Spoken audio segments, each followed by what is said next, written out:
So that story breaks that like Stephen Miller's wife is leaving the White House to go work for Musk. And then the next day, Musk shows up with a black eye. So my whole thing is like, can we get a photo of Stephen Miller's knuckles to see if, any of them have some cuts on them? But, I don't know. I don't think Stephen Miller has enough courage to hit anybody, but trying to get the Republican reaction to what he did, wow, that's like dropping a nuclear bomb on the budget.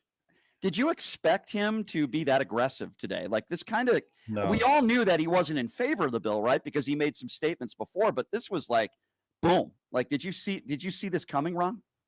No. I mean, I knew he was grumbling and griping about it, but I didn't expect him to come out this strong and this direct at a critical time when the Senate is in heavy negotiations with 4 to 6 senators who have said that they don't want to vote for the bill. So, yeah, I mean, this is because now what this does, this gives other senators like Mike Lee, who haven't said how they're going to vote for the bill, but have criticized it, cover, because he can say, look, and a lot of them are coming out now, like Thomas Massey and others are saying, look, I agree with Elon Musk. He agrees with me. You guys like Musk? He's right. And Mike Johnson is wrong. And Trump is wrong. And so, yeah, it gives them a little bit of political cover to where maybe they can feel a little bit safer in opposing this bill because now they got Elon Musk openly on their side. But yeah, I was really surprised by the strength of the statement.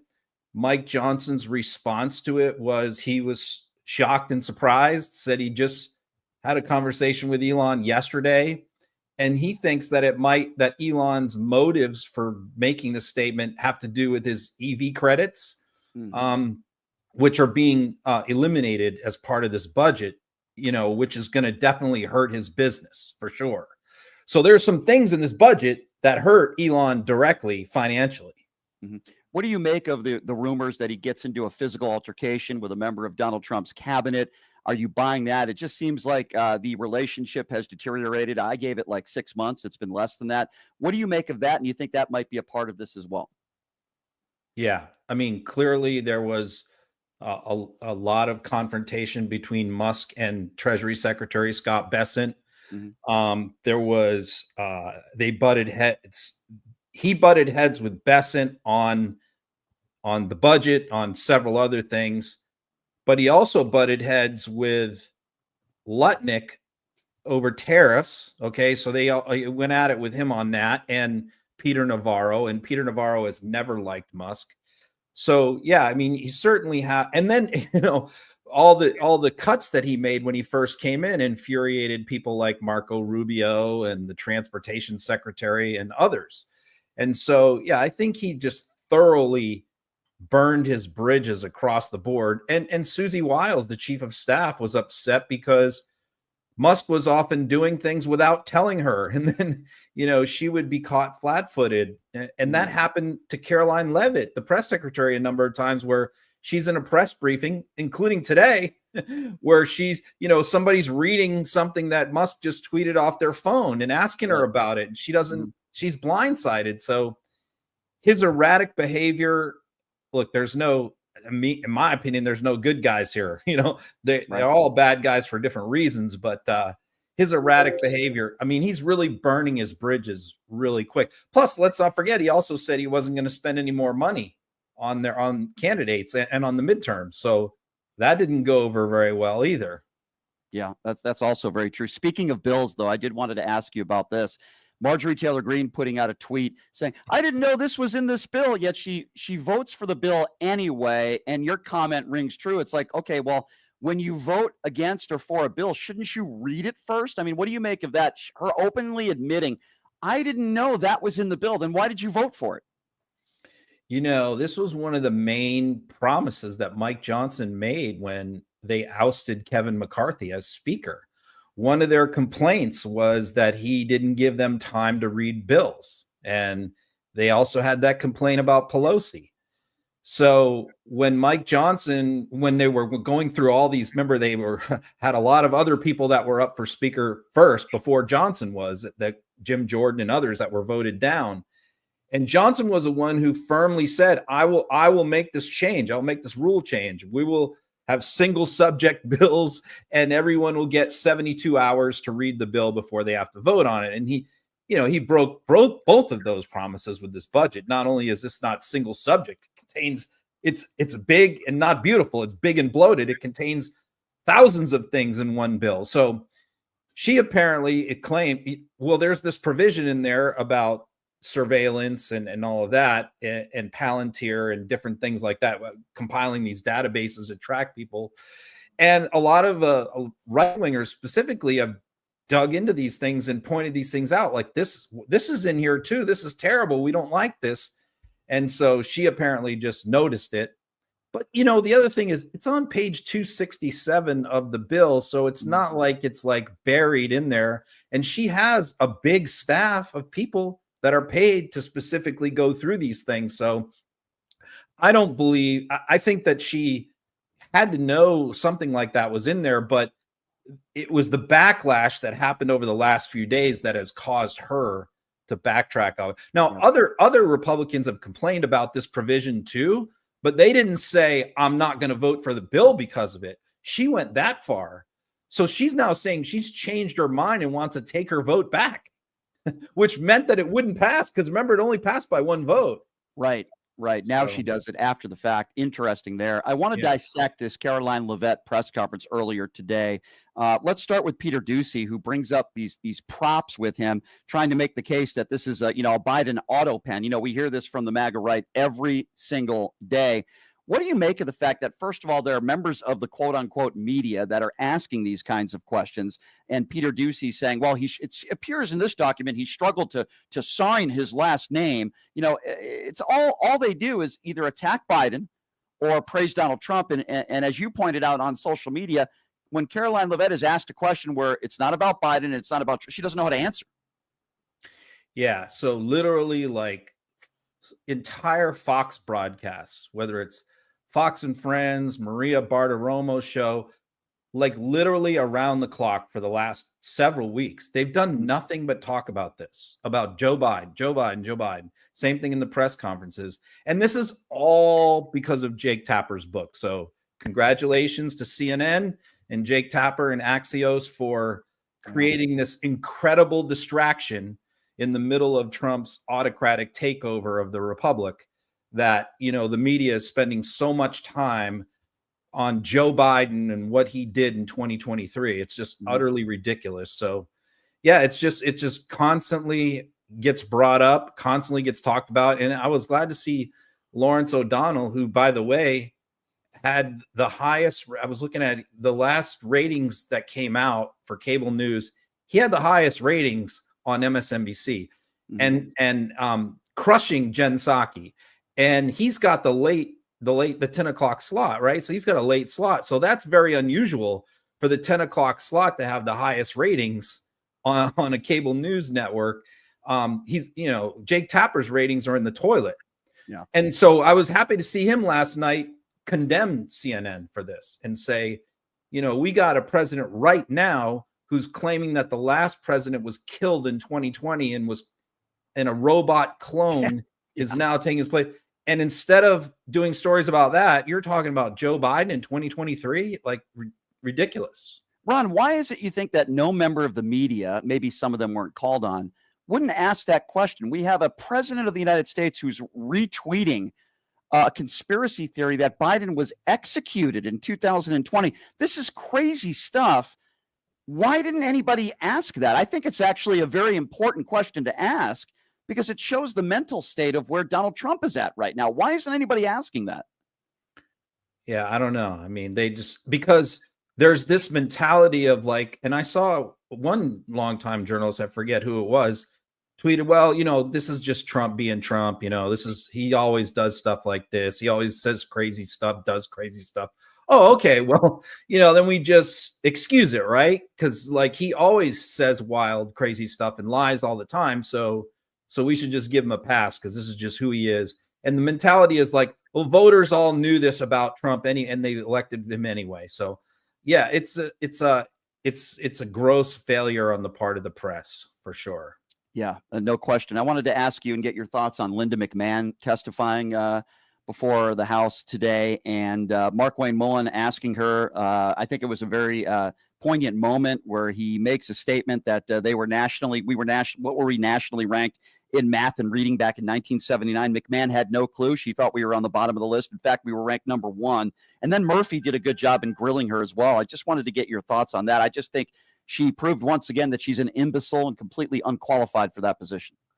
Well, I mean, look, Trump's campaign promise is to abolish the Department of Education, and that's also one of Stephen Miller's main objectives. So obviously, it's the same thing with FEMA. They've also pledged to abolish FEMA. So when they're putting people in charge of these agencies that they intend to abolish, they really, it's almost like they don't want to put anybody in there who's going to do a good job because they're trying to dismantle this agency. So, I mean, Linda McMahon, who's Linda McMahon? She's a professional wrestler organization owner. Her and her husband own WWE, right? I mean, what does she know about the school system? What does she know about the public education system, the university system? She knows nothing at all. And that's painfully obvious every time she gives an interview or a press conference or testifies that she just simply doesn't know anything. And, you know, the Trump administration really doesn't care because their response is, look, we don't care about the Department of Education. We don't care about all this stuff that you're talking about. Funding was cut for guidance counselors and this and that. Like, they don't care about any of that. They're already saying like the federal government shouldn't be involved in any of that. So, Right. So what do they care if she doesn't know anything? That's their point. They're almost making a mockery of the department and trying to make the department look foolish by putting a foolish person in charge of it. You know, and you talk a lot about, and I talk a lot about how he said he was going to end the war within 24 hours, right? We talk about that a lot. And yet today at the press conference, it's almost like Caroline Leavitt is bragging. Trump's doing everything he can. You know, Biden put us in this mess. And the only reason why Russia and Ukraine are even talking is because of Donald Trump. I'm wondering, what do you make of that? Because I don't think they're any closer to making some sort of deal now than they were on day one.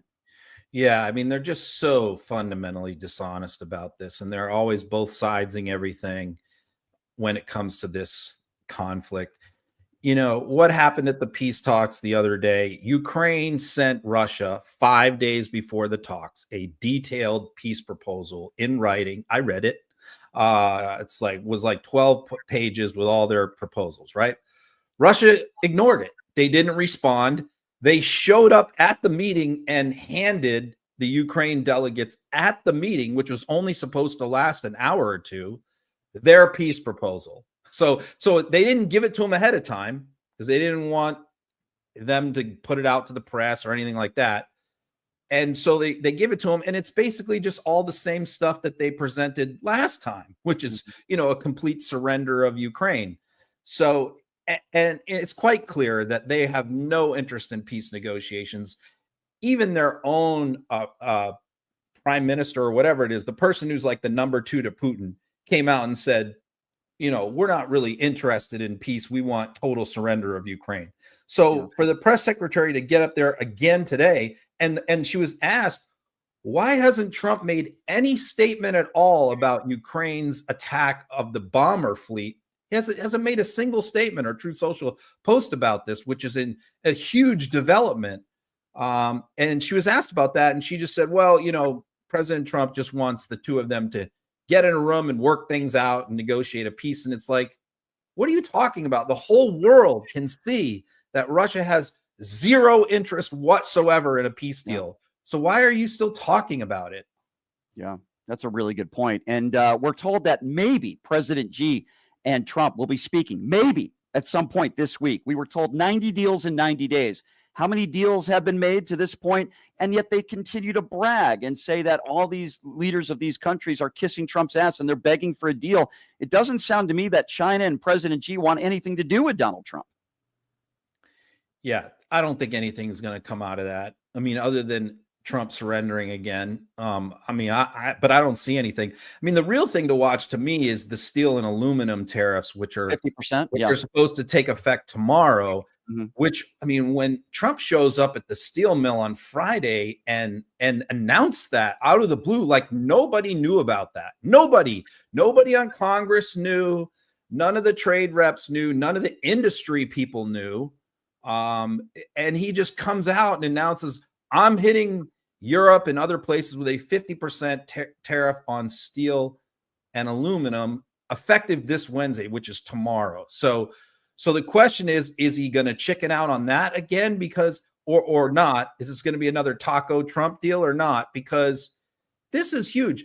Just look around, just walk in a grocery store, walk down the aisle and see how many things that are made of aluminum and steel. Campbell Soup said they're raising the prices of their soup because their soup cans are made out of steel, right? Yep. I mean, we import 47% of our aluminum from other countries. We import 23% of our steel from other countries, and we simply don't have the capacity to supply our companies with enough steel and aluminum. So now they're all going to have to pay 50% more starting tomorrow. Do you think he's going to cave on this as well? And will be another taco Trump story, or do you think he's actually going to implement this tomorrow, Ron? I think if we weren't all talking about taco Trump over the last week, he would cave. But I think that this is almost like, that's the beauty of this, the effectiveness of this taco campaign is it almost dares him to cave. You know, it bothers him so much that people are calling him chicken and chicken out and back down. There's nothing Trump hates more than to be made fun of and to made a mockery of and to be called weak.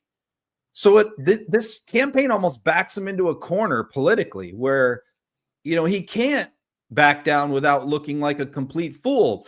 The idea was that this should make him think twice about announcing tariffs in the first place, but instead he went ahead and did it again. So yeah. I'm going to say that he's not going to back down right away, but he's going to back down fairly soon on this because there's a lot of companies complaining about this one. This one really blindsided a lot of CEOs with big companies. Think of car manufacturers. So many of them import their steel. So, yeah. Well, before I let you go, I wanted to ask you about Laura Loomer. I know you speak with her from time to time.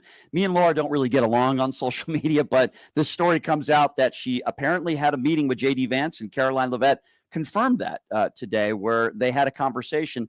I'm wondering, with a woman like Laura Loomer, who is a self-admitted Islamophobe, who's a 9/11 conspiracy theorist, what does it say about the White House that she is invited there to have some sort of meeting with the vice president? What are your thoughts on this? Not announced either. You know, this was leaked. She didn't announce it. And so, you know, she likes to brag or, you know, toot her own horn and promote herself relentlessly. And she didn't say anything about this meeting. So that tells you that something weird's going on here. It probably means that, you know, she wants to unload some dirt on people inside the Trump administration who she's found stuff out about. Because remember last time she had a meeting at the White House, they ended up firing like half the staff at the National Security Council. Right. So I mean, her thing is she usually digs in and finds statements that somebody may have made in the past against Trump or donations they may have made to Democrats in the past or something like that. And she will present that to Trump's people. And I think, though, curious, why is she meeting with Vance? Because I think that Susie Wiles, Trump's chief of staff, hates Laura Loomer and is the gatekeeper and has basically laid down the edict that she does not want Laura Loomer in the Oval Office. So she has to go meet with the vice president instead. Would have been interesting to be, an ear on the wall somewhere and be able to listen to what they talked about. I would have to bring up Mike Lindell before I let you go because, you know, he made some really wacky comments, as he always does, by the way. But yesterday outside the courtroom, talking about Satan. Satan is the reason why he's in the position he's in. But, Ron, I do find it interesting that his own attorney in a courtroom basically said, Yeah, my client doesn't know what he's talking about the 2020 claim that the election was stolen, because not only are they not presenting any evidence about it, but his own attorney is on the record in a courtroom saying that it's all words and all Lindell did was talk, meaning he doesn't know what he's talking about. He lied. None of it is true. His own attorney basically said that in a courtroom. Yeah, I mean, what he said was that what Lindell said was not correct, was not accurate, but Lindell sincerely believed that it was. That's his defense.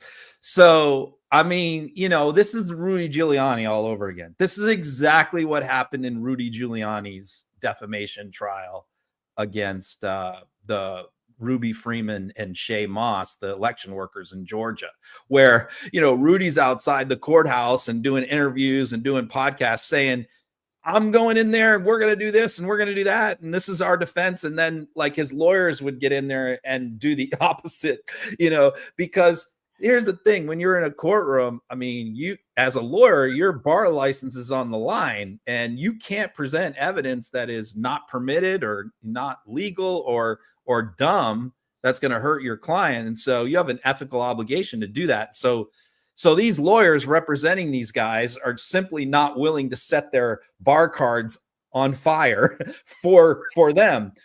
So it's the weird part about it is like they're in there trying to do their job properly while their clients are outside catering to their MAGA faithful, their MAGA cult, where they've got to lie to the cult and say, oh, we're saying this, we're doing this in the courtroom, because there's no cameras, so they don't know, while meantime, what's happening in the courtroom is something completely different.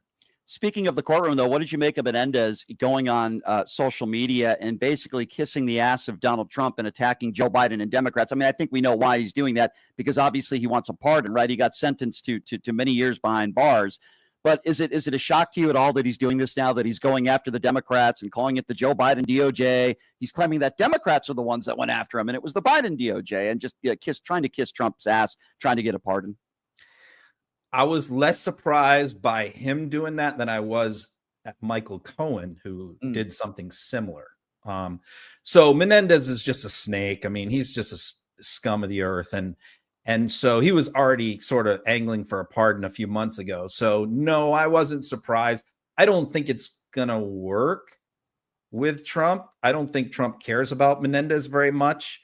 I mean, he's trying to do the Rod Blago, the ex-governor of Illinois, did this, who was a former Democrat, who kind of went full MAGA and started praising Trump and ended up getting a pardon. But I don't think he's going to do it with Menendez, because they're very focused on winning New Jersey next year, winning the governorship there. And I don't think he wants to do anything to hurt the Republicans in New Jersey by pulling a move like this, which would be very unpopular in that state at a time that they're trying to win it. But the Michael Cohen thing, he also has applied for a pardon with the Trump administration. Right. And he has cited the fact that, bizarrely, he said Joe Biden was not competent enough to weigh his pardon application correctly. So it's almost like he's calling Joe Biden senile to try and get Trump to like him again. I don't know. It's bizarre. I mean, we had a conversation last night about it because, he has a podcast with us. And so I can say it was pretty disappointing, whatever he's trying to do here. And I don't think it's going to work. There's no way Trump is going to forgive Michael Cohen. No way. No, I mean, but I think somewhere in his head, maybe he thinks that. I don't know. Yeah, it's not going to work. I agree with you. Since we're talking about pardons, I'm going to give you two names. Do you think they're going to get a pardon? And I do speak to George Santos on occasion. We text each other back and forth. He's getting very worried. Joe Exotic, who's been in the news a lot lately, and George Santos. Do you think these two get a pardon? Well, Exotic, no, because he doesn't have any money. So that's his problem, is that, what can he do for Trump? Like, how does he help Trump? Right. Is there anybody out there who's like a grassroots big supporter in the MAGA movement of Joe Exotic getting a pardon? I mean, Don Jr. joked about it a while ago, but he wasn't serious. so there's just nobody out there. I mean, he's a gay guy who's married to an illegal immigrant who just got deported. Right. So there's not a lot of MAGA appeal there for Joe. So that's I'm gonna say no on exotic. Santos, I'm gonna say no on Santos. Really? I'm gonna say no, but I think that that Trump is certainly thinking about it, and some of his people in Santos definitely has some allies in Trump world, that are people that are close to Trump that like Santos, including Laura Loomer, by the way, who likes George Santos. So there are people around Trump who like him. I just don't know if he's going to do it again, because I've said in the past, you know, the people who are his victims are very high roller Republican donors. Right. And so I think they're going to put in some calls to make sure Trump doesn't do that. I think that's a good point. We'll have to wait and see what happens. What article are you working on today on your Substack that people can check out? Yeah, you know, it's funny. I had had something going that I thought I was going to put out, and then Elon Musk made the statement that he made. So I had to kind of drop everything and reconfigure what I was doing. So now I'm really focused on getting all the Republican reaction, positive and negative, because if there is a clean break and a split between Musk and Trump moving forward, I mean, that's huge. That's seismic. Ron, what was that on his eye? Like, are you buying the fact that he got into he told his kid to punch him in the face? Or do you think that could have been something that happened in the White House? What is up with his eye? And it looks like, listen, I don't like to speculate. We know that Elon Musk has had drug issues in the past. It appears as though, at least in the Oval Office, it looked like he was on something. And again, I'm not a doctor. I'm not a conspiracy theorist. It looked like he was out there and he was on something. He looked like he was just roughed up. I don't know. What do you make of that? I mean, I was a lawyer who represented drug addicts for 29 years. So I know when I see one, had thousands of them in my office. He was high as a freaking kite. I mean, he certainly appeared that way. Gave every indication that he was. So the black eye, I mean, I thought what was curious about that was the story broke the day before that Stephen Miller's wife was leaving the White House staff with Elon Musk to work for Elon Musk as his personal assistant. Mm-hmm. And we all know Elon Musk's reputation with going after and impregnating women in his orbit. So that story breaks that, like, Stephen Miller's wife is leaving the White House to go work for Musk. And then the next day Musk shows up with a black eye. So my whole thing is like, can we get a photo of Stephen Miller's knuckles to see if, you know, any of them have some cuts on them? But, you know, I don't know. I don't think Stephen Miller has enough courage to hit anybody, but I think that, I mean, I don't believe the story that his 5-year-old hit him. I don't buy that. I think that he probably ran into something or fell down or something like that, as many people on drugs do. I tend to agree with you on that one. I did not know that Stephen Miller's wife was hanging out with Elon Musk, possibly working for him. I'm sure that'll go very well. But that is happening, right? That has already happened. Yeah, shocking. I guess we shouldn't be shocked at anything. But Amy Miller. Yeah. We'll see how long that one. We'll see how long that one lasts. But anyway, Ron, always a pleasure, my friend. I know we kept you a little late today. I appreciate your time as always. Keep up the good work. We will catch up with you next week. All right. I know you'll have plenty to write about today. All right. Take care. See you, Ron. Yeah.